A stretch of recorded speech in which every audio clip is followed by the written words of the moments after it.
Welcome to Influence, the show about one of the university's founding colleges, the College of Agriculture and Life Sciences. I'm your host, Emily Shaw. On today's episode, we're going to learn about an award-winning program through the Department of Landscape Architecture in Africatown, Alabama. And our first guest is Associate Professor Dr. Shua Lee from the Department of Landscape Architecture. Welcome, Dr. Lee. Hey. So I'm excited to know about Africatown and how MSU came to be involved in such a large-scale project.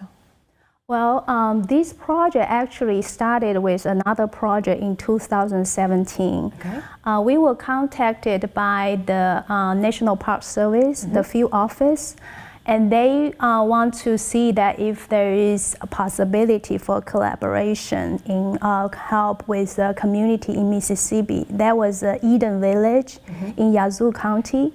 And then after successfully complete that project and then led to the 2018, then we kind of want to work together again, and that was the Africatown project and then come along. And yeah, so basically it was more as collaboration. The community, they submit a proposal to National Park Service, ask for help, and that's how we also got involved. Excellent. So a partnership with the National Park Service that led to even more. Yes. So why is Africatown significant? Well, that community has a very unique history, very significant, social and cultural, these social cultural history.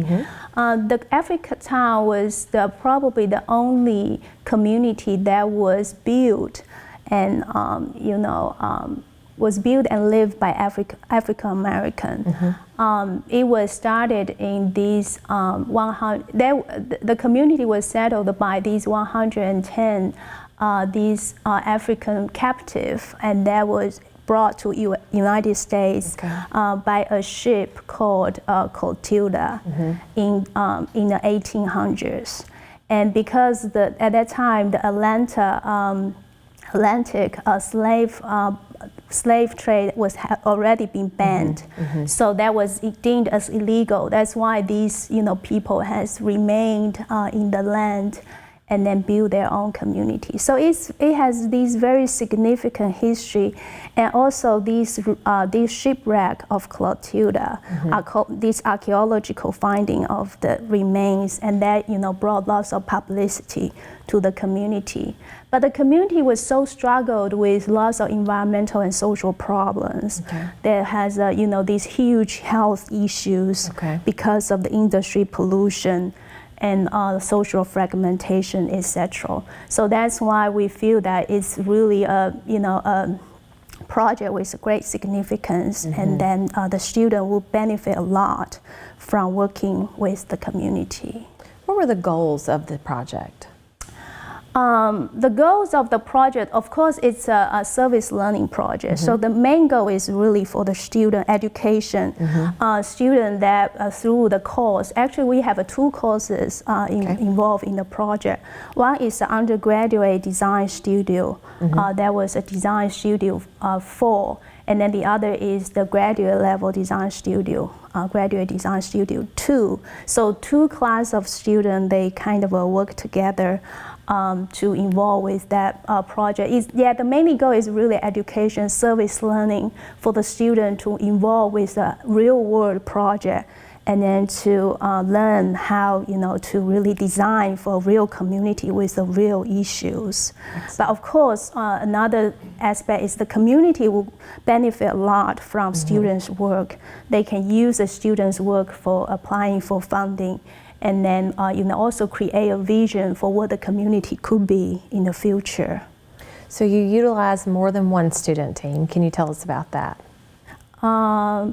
We have when we were first contacted, they give us a very large scope. They talk about the Blue Way connection. It's a huge scale project, and then we Professor Bouzet and I, we kind of talk with the community, has a lot of conference meetings beforehand. So we decide that probably it's more appropriate to narrow the scope into 3 sites, 3 most significant sites of the community. And the first is this reclaiming the space under the Africatown Bridge. Okay. That bridge basically was built, I think in the, I can't remember exactly, but probably 90s. Okay. That totally divide the community into two okay. parts. But the space underneath that, the community still has a lot of attachment to the space. So that's the first side. And then the second side, we want to reconnect the Hoc Bayo and the community center. Okay. So try to connecting all these point of interest within the community. And then the third is at the south of the community. That is the Lewis Landing and this place of baptism, try to re-establish the history of these sites. So that I think we have a student who later on will kind of elaborate on that. So that's the main three areas we're working on. And then we divide the students into 3 teams. For each team, they work on these 3 specific sites. Excellent. Well, thank you, Dr. Lee. Yeah. And yes, we will hear from a graduate student in just a moment. Imagine a car designed to travel 100 miles on a single gallon of gas. Engineered to lead the way in energy independence. It will inspire you to rethink how cars actually work. Imagine the car of the future. We are at Mississippi State University, where we ring true. Welcome back. Our next guest is Simon Powney, a graduate student who worked on the Africatown project. Welcome, Simon. Thank you for having me. Absolutely. I'm excited to hear about your work as part of the Africatown project. Great. Well, I was the graduate student working on with a team of undergrads on a series of sites that were on the south side of the community. Okay. These sites were sort of identified as being potential project locations, and they were all related to the 3 Mile Creek that ran along to the south of where the community has established in the 1800s. These locations were all very important to the community and still remain important, but have become over time sort of separated from the main core of the community because of industry growing up alongside the creek. Sure. And so we were looking at ways of reestablishing that connection back to the community. As I said, there was 5 sites. One of them was one of the where one of the early community members set up his family location. It's site number 1 on this plan. Lewis Landing. He used this location for fishing, and it still is used for fishing by the community. Excellent. Another site further along was we located or identified as being a good potential park location where you could use the edge of the creek to walk along. And then the next site along, number 4, was actually a put-in place for boats so that you could actually then use the creek as part of this National Park's Blue Way, so that people can paddle up and down it. Excellent. And it would connect to the other parts of the community to the north of here and back to the more central parts of Mobile. My site was number 5, which was identified as a location that potentially in the past had been used.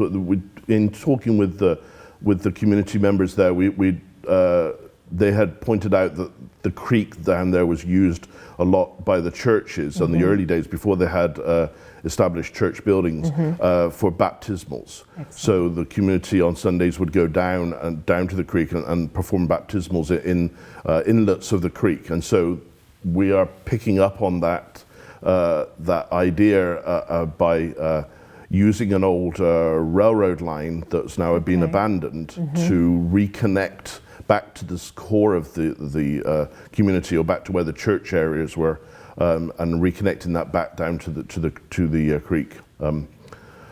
This park was also a good way of reconnecting with the wildlife and the native plants and reestablishing that that connection, because a lot of the early community members used the wild areas around the community for hunting, a way of providing food and nutrients, on a Excellent. daily basis. So there was a connection that was lost there when that industry built up again. And so that was my project was part of that. Excellent.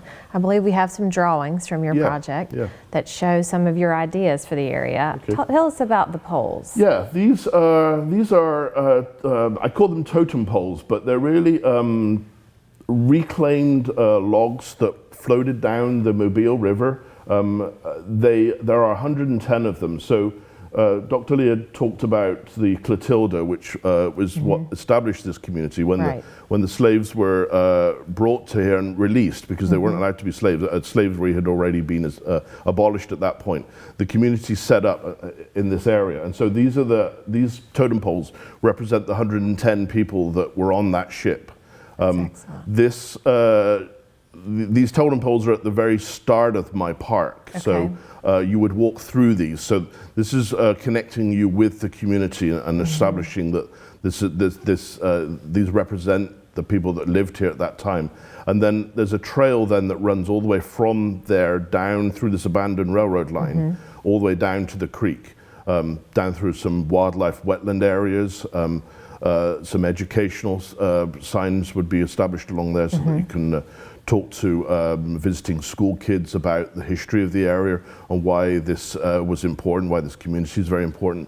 There was also, I proposed a pavilion halfway down that would be a community pavilion that could be used for, it could be used for religious events, or it could be used for teaching these school kids, and that is a shaded area. And then the trail goes on down and finishes at this place of baptism at the very bottom. I used one of these single totem poles to represent the location, or a possible location, of how people were dunked into the water there, and you could walk around it. And it's a good spot to be able to get out into the creek and actually see the creek in either direction. Not shown in there is a very industrial area. There's an oil refinery or oil transfer place across the road from it, and railroad tracks next to it. There's also a connection with these poles, that one of them faces east and establishes a sort of notional idea that it's facing back to where this community came from, because they came from West Africa and from I can't remember the name, sorry. Very impactful, exciting to see. And thank you for talking with us about your work on that team project. Thank you for joining us on this episode of Influence, where we learned more about the Department of Landscape Architecture's award-winning work in Africatown. See you next time.